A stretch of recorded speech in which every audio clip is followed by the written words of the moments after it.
All right, welcome you into RadfordAthletics.com, and it's always a special time here at Radford University, despite everything we're dealing with right now in our COVID world. But we get to welcome back one of our favorites, Jayda Worthy, once again a part of the women's basketball program. How are you? I'm great. How are you? I'm doing well. I'm doing well.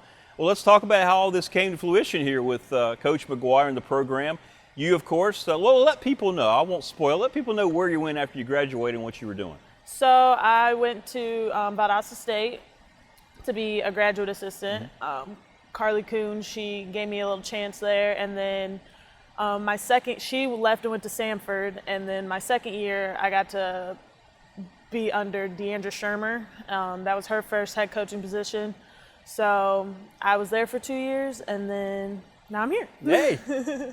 Well, how'd that conversation go when Coach McGuire approached you? Was it something you immediately wanted to do, or did you want to think about? They always say you can't go home again, but you're proving that wrong. Yeah, I don't know. It was kind of like everyone would always ask me once like the end of my second year started coming, and like everyone's like, "Are you gonna go back to Radford? Are you gonna go back to Radford?" I'm like, I don't think so. Like, I don't know, and it was kind of just worked out. Like I did like the whole process, like applying and stuff, but with COVID, it was all very much different. A lot of universities were like on the hiring freeze and like you just weren't sure. It was a lot of unknown. So when Coach McGuire kind of like talked to me a little about it, and then like finally like made the offer, it just, like I said, it just worked out. It was just, I thought about it, I prayed about it, and it just worked out perfect. What is it about Coach McGuire, first of all, that attracted you to want to come to Radford to play for him? It's like a three-part question here. How did he help you as a player, and as a coach, a young coach, are there certain aspects of what he does or what he taught you that you want to emulate as a coach to your players? Yeah, so he always says like I took a chance coming here. I was part of his first recruiting class, so that idea, like kind of having the chance to like start something and start something new with him and obviously Janela and Jordan and Claudia, everyone in my class, and so doing that. But I always liked his intensity. He was always a big defensive person, and that was kind of like my bread and butter. I love defense. So that's probably one of the main things like I took in my coaching. Like I knew I wanted to be as a coach. And then I guess it's kind of weird now being on this side, seeing him as like being his assistant and like not his player.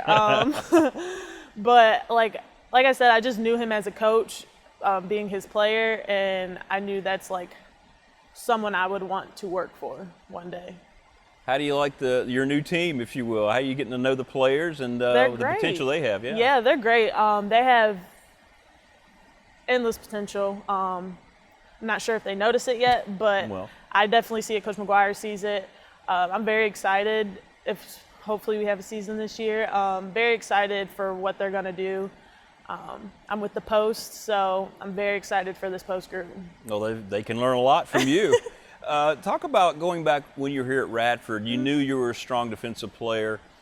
What were some of the things as you matured, freshman to sophomore, that helped you in terms of leadership and also helping out younger players that came into the program? Yeah, so when I first came, I was kind of quiet. I really just kind of didn't want to accept that leader role. I was like, that's not for me. I kind of got thrown in the fire, I guess you could say, and it just kind of came naturally. I got more confidence. That's one thing I learned from Coach McGuire, is that he had the confidence in me to do a whole bunch of stuff, and I didn't see it yet. But as I got older and as the years went on, I started to notice it myself and gain the confidence in myself. And I think that was a big part of the leader that I was to the younger players. You mentioned your teammates you came in with, and Coach McGuire will always say that was really what got the program going. Talk about the sisterhood you still have with those young ladies. Oh, they're going to be with you for life, right? We talk every day still, basically. Like we're all Yeah. still in like group messages. When it was announced, they all, literally every year, every team, we're all still close. That's one thing that I'm very thankful for from Coach McGuire and Radford is the family and the relationships they left me with. Like I said, I still talk to Jayda and Jordan Toohey, Brittany Allen, Claudia, Jen. We all still talk like every day, and Lydia. Yeah, so the sisterhood was definitely one thing that I'm grateful for. Well, and finally, I like the fact that you are part of the foundation, all right? You are the program's foundation, that class. That's something you can bring to these new players that, hey, we started this, we want to continue what it took to get to where this is now a championship program. Yeah, for sure. And this year, the team's pretty young, so it's kind of like what I came into. Like, they can set the tone. Like, yeah, we started it, but, like, they can continue it and leave their own legacy and, like, make a name for themselves in Radford. Well, listen, we're very thrilled to have you back. Welcome you. back home. Thank you. You can come home again, and you have. Thank you. All right.